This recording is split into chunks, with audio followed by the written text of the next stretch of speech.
celebration of Black History Month, we're exploring the political and societal biases many Black women face surrounding their hair. Feeling comfortable enough to embrace their natural beauty goes beyond social circles. For many Black women, going natural can impact their careers. Joining me now to talk about it, award-winning journalist, author, and owner of CFM Media, Casey Ferrand. Thanks for being with us tonight, Casey. Thanks for having me, Natalie. Sure thing. We really appreciate it because this is a very interesting topic that a lot of people may not have realized that so many Black women have to deal with. Your career in TV news and media spans more than 20 years. In this business, especially for women on TV, you see a lot of straight hair. Well, you are one of the first Black women to wear your natural hair in the TV news industry. So what was your experience going natural in this industry? Well, Natalie, you said it. You know, in this industry, we're expected to have long, straight hair. When I first started out, it was the nice cropped bob, right? Mhm. But um, there came a point after about 10 years in the business in 2017 that I decided I didn't want to chemically straighten my hair anymore to fit into this standard of what was accepted as professional for a news journalist. And I decided to cut my hair. And I had a conversation with my news director when I wanted to make that decision to go natural on air. And, you know, she was supportive. And she, at the time, she was a Black woman with natural hair. So she understood the decision I was making. For me, it wasn't something that was, uh, something I thought would be a huge move or some big statement. It was just something I did for myself. But you know, Natalie, this industry can be critical sometimes, and there were some Mhm. people who wrote in comments and were mean. But there, for the most part, there were great comments from women in my industry, from women throughout the city who saw me on the news and were inspired and encouraged to see a Black woman wearing her natural curls on TV. Yeah, it's absolutely wonderful. I think of all my decades in the TV business, I've gotten the most mail, good, bad, and ugly, about my hair. You know, it's kind of a weird sidebar to being in this industry, but people may not fully grasp the history of societal biases associated with African American hair. You're a New Orleans native in Louisiana during the late 1700s.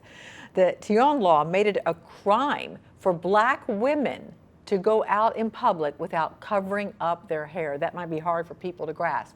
But race-based hair discrimination still happens today. A few states have passed laws banning it. Why is this such an issue in our country?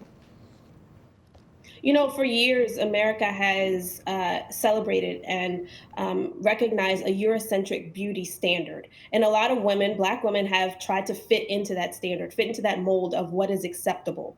But that's not how our hair grows out of our head. It's something we have to chemically straighten our hair to achieve. We have to use hot tools and also damage our hair to achieve that look. But you know, the Tenyon law, as you mentioned, this is a woman behind me in a headscarf, and it's beautiful to see how we're kind of reclaiming those outdated standards and making them our own, wearing our headscarves and our beautiful head wraps.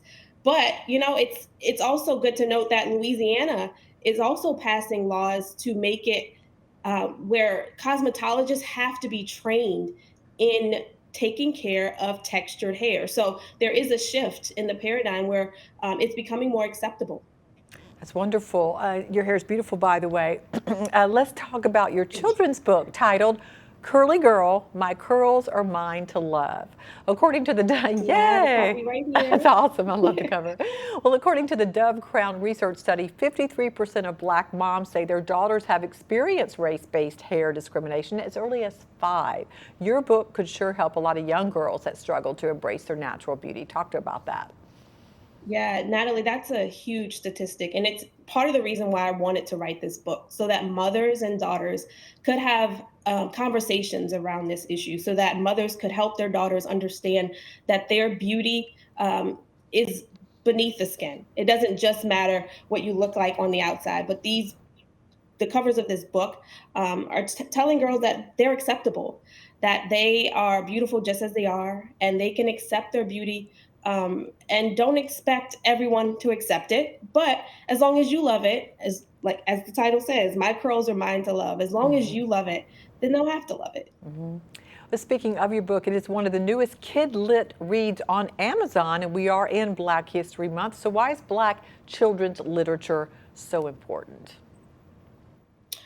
It's hugely important. It's important for young people to see themselves depicted in books, in television, in movies, in their video games, so that they can see themselves and understand that they are beautiful, understand that they are worthy, and that they are important enough to be featured in those roles. And it also plays back to my history growing up in New Orleans. Watching Black women on the news made me feel like I could be in that position. And so with young girls being able to see themselves on the cover of a book and knowing that the author is a Black woman, it's something that they can now aspire to, and they can wear their curly hair and be just as beautiful as they are.